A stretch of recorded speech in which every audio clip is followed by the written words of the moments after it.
Bonjour et bienvenue sur la chaîne Collection. Aujourd'hui, c'est la sélection des DVD pour les films de 1983. Générique.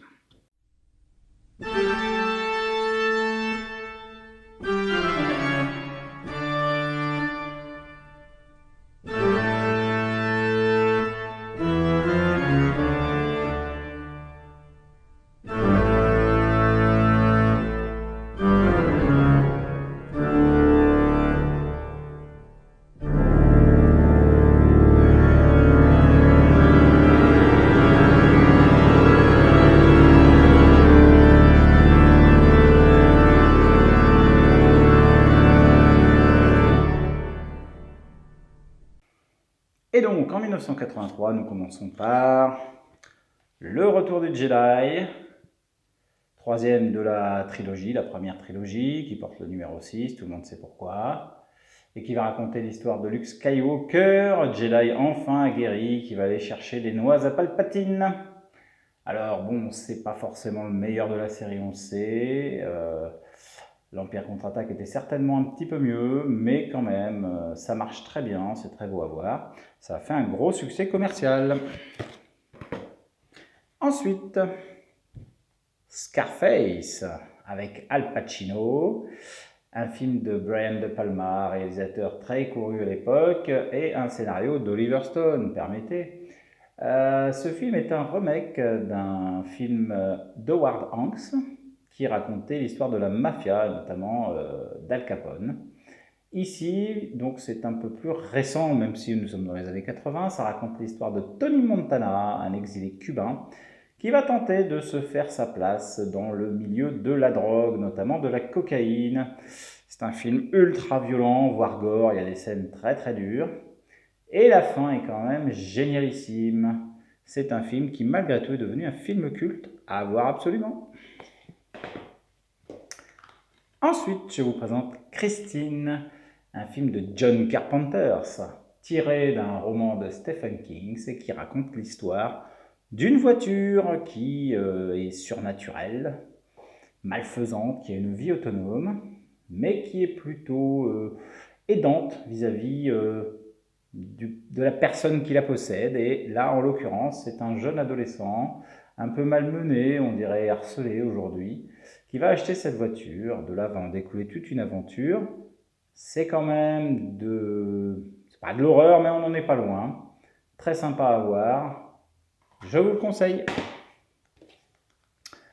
Ensuite, Dead Zone de David Cronenberg, aussi tiré d'un livre de Stephen King et qui va raconter l'histoire d'un professeur joué par Christopher Walken, à qui tout sourit puisque donc il travaille, il a une fiancée, mais manque de bol, il va avoir un grave accident de voiture et il va tomber dans le coma. Quand il se réveille, la fiancée est mariée à quelqu'un d'autre, mais tout n'est pas perdu puisqu'il va se découvrir un don de précognition. Et donc tout le sujet du film va être basé là-dessus. Que faire si on sait ce qui va se passer dans le futur? Doit-on agir ou pas? C'est très intéressant, c'est très malin, c'est très bien filmé. Je vous le conseille absolument. Ensuite, War Games, un film un peu plus léger avec Matthew Broderick, dont on reparlera quand on évoquera la folle journée de Ferris Bueller, et Ali Sheedy, dont on reparlera aussi parce qu'elle a fait beaucoup de teen movies. Dans celui-ci, donc Matthew Broderick est un petit féru d'informatique. Il n'y en avait pas non plus énormément au début des années 80 parce qu'il fallait quand même et les connaissances et le matériel qui coûtait très cher. Et il essaye de pirater une société qui fait des jeux vidéo, donc pour piquer les jeux vidéo. Sauf que manque de bol, il va pirater le NORAD, donc la défense nord-américaine. Donc de là, il risque d'être embêté un petit peu par des agents du gouvernement, des courses-poursuites, des choses comme ça. C'est très intéressant. Il y a une conclusion qui est très intéressante pour l'époque. On est à la fin de la guerre froide. C'est pas mal, vraiment à voir. Alors, un film très très drôle, Un fauteuil pour deux avec Dan Aykroyd et surtout avec le génialissime Eddie Murphy. C'est son deuxième rôle après celui dans 48 heures, dont on a déjà parlé si vous avez vu la vidéo de 82. Qu'est-ce que c'est l'histoire? Eh bien, nous avons deux vieux frères boursiers, plein de pognon, qui font un pari idiot de savoir si la réussite c'est quelque chose d'inné ou d'acquis. Et qui, ce faisant, vont donc plomber quelqu'un à qui tout réussit et faire monter quelqu'un qui vient de la rue. Voilà. Donc c'est très drôle et très cruel à la fois. Et quand les deux zozos vont se rendre compte de l'histoire, ils vont s'associer et ça va être très très sympa. Donc ça c'est très bien, très drôle. À noter qu'il y a aussi Jamie Lee Curtis dedans, qui pour une fois s'essayait à la comédie. Hein. Jusque-là, elle a fait beaucoup de films d'horreur, hein, rappelez-vous, dans Halloween, etc. Elle a même eu le titre de, je crois, Scream Queen, tellement elle en avait fait. Et là, elle s'essaie à la comédie, plutôt bien. Hein. Et quelques années plus tard, elle tournera une autre comédie, Un poisson nommé Vanda, qui va super bien marcher, dont on reparlera peut-être. Voilà, donc ça, c'est vraiment très très chouette, à voir absolument. Ensuite, l'étoffe des héros. Alors, qu'est-ce que ça raconte, l'étoffe des héros? Ça raconte l'histoire des astronautes du projet Mercury, projet américain qui a vu le jour après 57. Ils se sont rendus compte qu'ils étaient complètement largués par l'URSS qui venait d'envoyer un Spoutnik dans l'espace. Et donc, ils décident quand même de relever le challenge et d'essayer d'envoyer des hommes dans l'espace. Et donc, on va sélectionner parmi les pilotes de chasse, les meilleurs. Voilà, ils vont subir toute une série d'épreuves, de tests. C'est historique, ça doit certainement être romancé, mais c'est quand même historique. Et c'est très sympa, c'est un film qui est assez long, hein, plus de 3 heures. On va donc voir l'entraînement et puis après les premiers vols, etc. C'est vraiment très très bien dans la situation de l'époque politique. C'est très sympa à voir. Ensuite, je vous ai sélectionné la quatrième dimension, le film. Alors, vous connaissez peut-être la série qui a débuté fin 59 jusqu'au milieu des années 64, je crois. Il y a eu plusieurs saisons où on avait à chaque fois des histoires un peu surnaturelles, fantastiques, des choses assez incroyables, mais toujours très très bien. Et dans les années 80, ils ont décidé d'en faire un film avec quatre courts-métrages à l'intérieur, avec quatre très bons réalisateurs, puisque nous avons Joe Dante, George Miller, Steven Spielberg et John Landis. Hein, et c'est très sympa.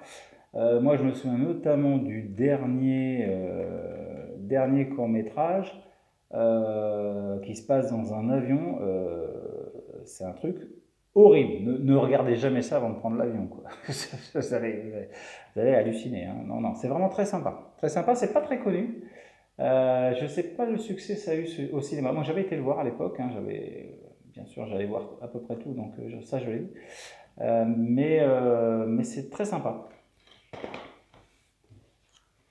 Ensuite, je vous ai sélectionné Tonnerre de feu, un film pas très connu, que j'avais vu aussi au cinéma à l'époque, et qui va raconter l'histoire d'un policier pilote d'hélicoptère à qui on demande de tester un nouveau prototype. Alors le prototype est un peu plus surarmé et surtout il est informatisé avec des systèmes d'écoute phonique, des choses comme ça. Et en l'utilisant, il va se rendre compte que il y a une histoire de corruption, bon, je raconte pas tout, mais il va découvrir des choses qui sont pas terribles et voilà, toute l'histoire va se baser là-dessus. Quand on va se rendre compte qu'il sait des choses, il va être poursuivi. Donc c'est pas mal, hein, c'est franchement sympa. C'est pas non plus grand cinéma, mais moi j'aime beaucoup. C'est très sympa. Et pour terminer, je vous ai sélectionné Risky Business avec Tom Cruise qui est tout jeune dedans. On pourrait appeler ça un teen movie, hein, puisqu'il joue un adolescent bien rangé, qui a toujours des bonnes notes, toujours très bien avec ses parents, le genre qui fait pas de conneries, et justement ses copains le poussent un petit peu à transgresser les règles pour vivre d'autres choses. Et il va faire ça le temps d'un week-end où ses parents ne sont pas là. Et ça va pas forcément se passer comme il veut. Mais au final, c'est un film très intéressant, très rigolo aussi. Je vous le conseille fortement, c'est un must de l'époque. Voilà. Eh bien, cette sélection de DVD pour l'année 83 est maintenant terminée. Si vous avez aimé cette vidéo, n'hésitez pas à liker, à vous abonner, à mettre la cloche en route. Vous pouvez me laisser des commentaires, certains le font, c'est très sympathique, je trouve ça très bien. Si vous avez des questions à poser, n'hésitez pas. Et on se retrouvera bientôt.